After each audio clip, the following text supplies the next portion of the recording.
homônimo Benício, né? Davi Benício, que traz por tema o título A Música como Resistência na Ditadura Militar no Brasil. Davi, você terá 15 minutos, tá? Para fazer uma exposição sintética do seu trabalho, né? Depois a banca vai fazer uma arguição. Depois você pode retomar a palavra ao final, tá? Eu peço que você tome nota das informações, né? Das pontuações, das colocações da banca, para a gente poder conversar no final, dialogar, e poderá ser feito de acréscimo, retirado do plano, tá? Para melhorar. Fique à vontade, tá? Bom dia a todos. Então, como o professor falou, esse é o tema da minha monografia. Assim, foi quase um ano desenvolvendo esse projeto, não foi fácil, né? Na verdade, assim, uma pequena observação, né? E apresentar esse projeto em setembro, só que aí teve imprevisto, acabei ficando doente e não deu tempo, assim, né? De dar aquela famosa pincelada. Agora, graças a Deus, certo? Então é isso. Esse é o tema da monografia, se chama a música como resistência na ditadura militar no Brasil, né? E qual é o objetivo desse trabalho, né? O objetivo único: abordar o papel da música como forma de resistência durante esse período, né? Explorando o seu contexto, um pouco do seu contexto histórico e as estratégias usadas, né, por alguns dos artistas para confrontar as restrições impostas, né, pelo regime autoritário. Na parte da metodologia, né, dessa monografia, a pesquisa dela é de cunho bibliográfico, né? Então adota os procedimentos metodológicos, né, a revisão bibliográfica do material existente, como livros, teses, dissertações, artigos e monografias, né? Então, nesse caso, a gente chega na parte do referencial teórico, né, que foram utilizados, né, Aquino, Carocha, Montier, Dorea, Foucault, Marconi, Napolitano, Neves, Petzels, Rocha e entre outros. E fala um pouco da estrutura do trabalho. A estrutura da monografia ela se divide em 3 capítulos, né? Cada um com uma estrutura diferente. O capítulo 1 é a contextualização histórica, e o capítulo 2 é a ditadura no contexto ucraniano, e o terceiro, né, que fecha com chave de ouro, é a análise do discurso. Esse primeiro capítulo ele apresenta a contextualização da ditadura militar, onde se realiza uma análise detalhada na minha pesquisa, né? Explora sua origem, características distintivas e impacto socioeconômico. E também traz uma abordagem introdutória concisa das principais informações que compuseram o contexto histórico da ditadura militar e prepara esse terreno, né, todo para a investigação do papel crucial que a música desempenhou como forma de resistência, né, durante esse período. E a música em si, né, como um todo, ela se tornou um elemento fundamental para a expressão da resistência durante a ditadura militar no Brasil, servindo como um meio de comunicação que transcendia as barreiras impostas pelo regime autoritário.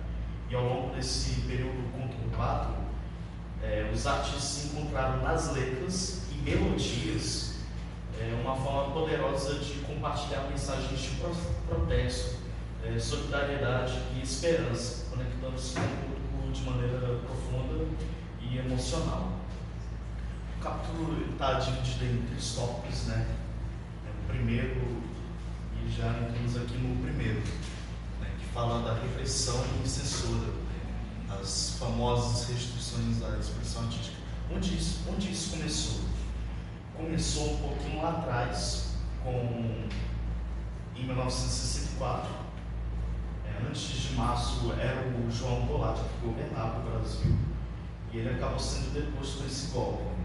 Inclusive, o Congresso anunciou a assim, sendo declarado vaga a presidência da República, e foi aí que se iniciou a ditadura civil-militar.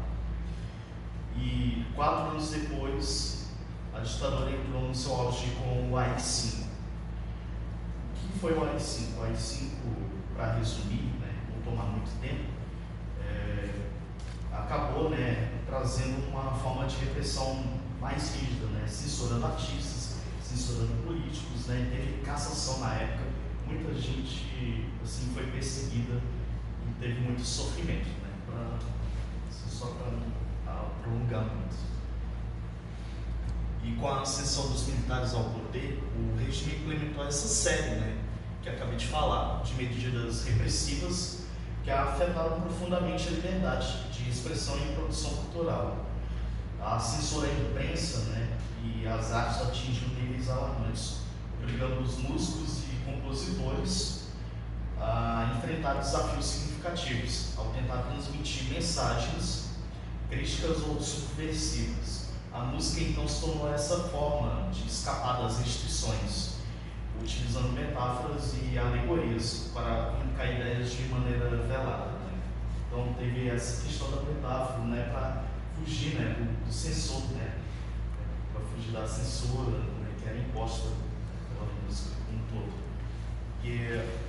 E a música ela foi utilizada, né, como uma narrativa de resistência, né, como é o título do segundo tópico, porque apesar dessas limitações, os artistas da época encontraram maneiras engenhosas, né, de utilizá-la como essa narrativa.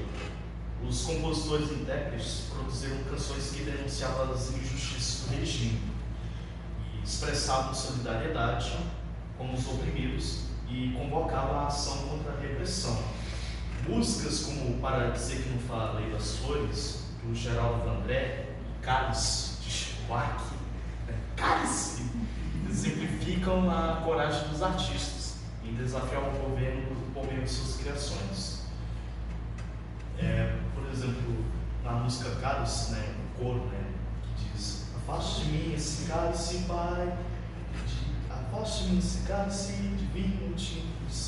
O que o intérprete está querendo dizer, né? Que o cálice simbolizado, né, no refrão, ele simboliza o cálice, né, do sofrimento que o povo brasileiro passou nessa censura, né? O cálice da censura, o cálice da tortura, né, que alguns acabaram sofrendo, o cálice também, né, da perseguição política e cultural que teve naquela época, né, ocasionada pelo AI-5. E aqui entramos no último tópico que fecha o primeiro capítulo, que são as canções de protesto e identidade nacional. A música de protesto, durante a ditadura militar, também desempenhou um papel importante na construção da identidade nacional. Ao utilizar elementos da cultura brasileira, como ritmos regionais e letras carregadas de significado social e político, os artistas floresceram um senso de pertencimento e promoveram a união contra a opressão. Essa abordagem permitiu que a música transcendesse as barreiras da censura, atingindo um público amplo e diversificado.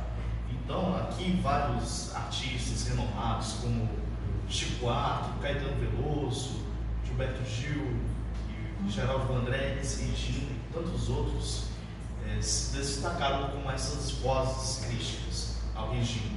E muitos deles foram perseguidos, né, exilados, e enfrentaram a censura direta de suas músicas. E as letras dessas canções de protesto frequentemente abordavam temas como liberdade, democracia, justiça social e direitos humanos.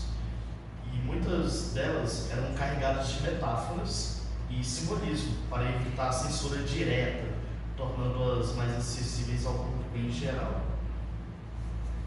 E essas canções, elas desempenharam um papel significativo na conscientização da população sobre os horrores, né, que aconteciam e a mobilização da sociedade civil. Elas também proporcionaram um senso de união e identidade entre os que se opunham ao regime, e deixaram um legado duradouro que persiste até hoje. Saindo do primeiro capítulo, nós vamos para o segundo, né, mais importante, que se concentra na experiência do Estado do Acre, né, e destaca a sua experiência única dentro do contexto nacional e analisa os eventos, políticas e desenvolvimentos específicos que ocorreram no Acre durante esse período e como eles se relacionaram com o cenário nacional. Então, esse capítulo ele examina a influência da ditadura no contexto específico do Acre e aborda as suas características, né, distintas, né, os impactos nas comunidades locais e as formas de resistência que surgiram nesse cenário. O segundo capítulo ele está dividido em 2 tópicos. Né? Esse é o primeiro tópico, resistência e organização no Acre, que aborda as formas de resistência que surgiram no contexto do Acre durante a ditadura militar. E no campo, né, da música, ocorriam os festivais, aqueles de música popular, conhecidos como os funks, né, além dos festivais de música promovidos pela Igreja Católica e os festivais realizados na Praia do Amapá. Aqui no segundo tópico, para não ter muito tempo, a voz da música criando na resistência. E esse aspecto significativo, né, aborda a maneira, né, como os músicos e compositores locais utilizaram suas criações para expressar esse contentamento, chamar a atenção para as questões sociais e políticas e fomentar a unidade entre as comunidades. Um exemplo claro é a música Estrela Cadente, né, do Piá Vila, né, citando um trecho aqui, né? Lá se foi para desafinar, lá se foi para desafinar. Como assim para desafinar? Que o autor estava falando, né, da censura. E o nome Estrela Cadente vem disso, né? Simboliza, né, que apesar da sua decadência, havia um pouco de esperança. Então, essa canção foi composta, né, por Antônio Augusto Fidelis, conhecido como Piá Vila, e foi lançada em 77. E ela se tornou um hino de resistência e crítica ao regime. Entrando no terceiro, né, e último capítulo, análise do discurso, né, que aborda todas essas canções, né, que foram analisadas, né, de forma resumida. E ele destinou-se a apresentar essa pesquisa, né, sobre a análise e também visa desvendar as nuances e a importância do discurso durante a ditadura militar, destacando tanto as estratégias utilizadas, né, para consolidar sua autoridade, quanto as formas de resistência, né, que desafiaram essas narrativas dominantes do discurso. E aqui, né, fecha com um único tópico, né, que aborda as narrativas de resistência que emergiam como uma reação aos discursos oficiais e são exploradas, né, as formas pelas quais indivíduos e grupos desafiaram as representações impostas pelo regime e criaram contra-discursos que contestaram a narrativa dominante. A análise ela se concentra em manifestações discursivas como manifestos, músicas de protesto e discursos de líderes da oposição. Bom, sem tomar muito tempo, deixo aqui as minhas considerações finais. A pesquisa sobre a música durante o período da ditadura militar, né, e como um instrumento de resistência também, oferece uma riqueza de materiais para exploração, né, desde análises mais aprofundadas das letras das canções até estudos sobre os artistas individuais que desempenharam papéis significativos na resistência política palmeirense. Aqui foram as referências usadas, né,